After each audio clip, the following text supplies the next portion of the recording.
एक गांव में मनसुख नाम के एक बहुत बड़े रत्न अर्थात जवेरात के व्यापारी रहते थे। उनके दो बेटे थे, एक का नाम था रामलाल और दूसरे का नाम था श्यामलाल।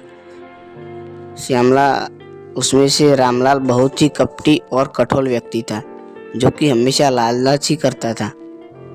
और रामलाल को उसके पिता के रत्नों पर बहुत घमंड था। उसी तरह श्यामलाल बहुत अच्छा इंसान था, जो कि हमेशा खुश रहता था और कभी किसी का बात पर घमंड नहीं करता था, पर वो हमेशा सबका अच्छा ही सोचता था। वैसे ही मनसुख जी की उम्र बढ़ती जा रही थी। ऐसे में ही उनकी ये दो बेटे अपने पिता के काम में अधिक से अधिक हाथ बटाने लगे।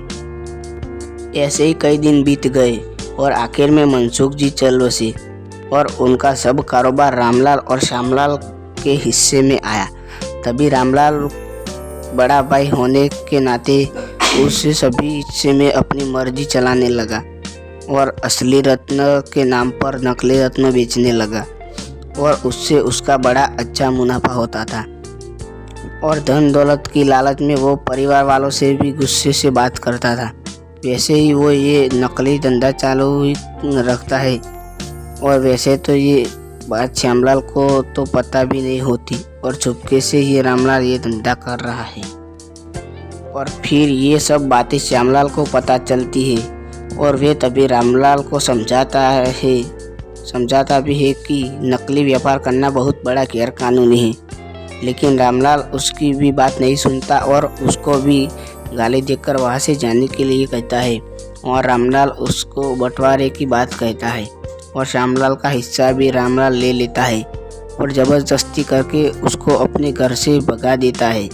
तभी श्यामलाल कुछ ही नहीं बोलता, क्योंकि वो उसका बड़ा भाई था। इसीलिए वो वहाँ से शहर में चला जाता है और उधर ही एक दुकान ले लेता है। वहाँ पर भी यह रत्नों का काम ही करता है। यहाँ श्यामलाल का धंधा अब सच्चाई से बहुत आगे बढ़ने लगा और उसकी चर्चाएं दूसरे देश में भी फैलने लगी। और वहाँ रामलाल का धंधा बहुत बिगड़ने लगा और सभी को पता चलने लगा और उसको सभी ने मिलकर बहुत पीटा और उसके परिवार वालों को भी घर से बाहर निकाल दिया। और रामलाल को घर धंधा सब कुछ बेचने की बारी आ गई और वो रोड पर आ गया। तभी ये बात श्यामलाल को पता चलती है, तो श्यामलाल तुरंत उसके पास जाता है और रामलाल को और उसके परिवार को लेकर उसके घर पे ले जाता है। तभी रामलाल बहुत लज्जित हो जाता है और श्यामलाल से माफ़ी मांगने लगता है। कहानी की सीख, इस कहानी से हमें ये सीख मिलती है कि हमें जीवन में हमेशा श्यामलाल की तरह बनना चाहिए, ना कि रामलाल की तरह। और हमें जीवन में कभी भी घमंड नहीं करना चाहिए। हमारे पास जितना भी है उतने में ही खुश रहना चाहिए, ना कि लालच करके कुछ ज़्यादा पाने की कोशिश नहीं करनी चाहिए। इसीलिए हमें जीवन में एक अच्छा इंसान बन के रहना चाहिए।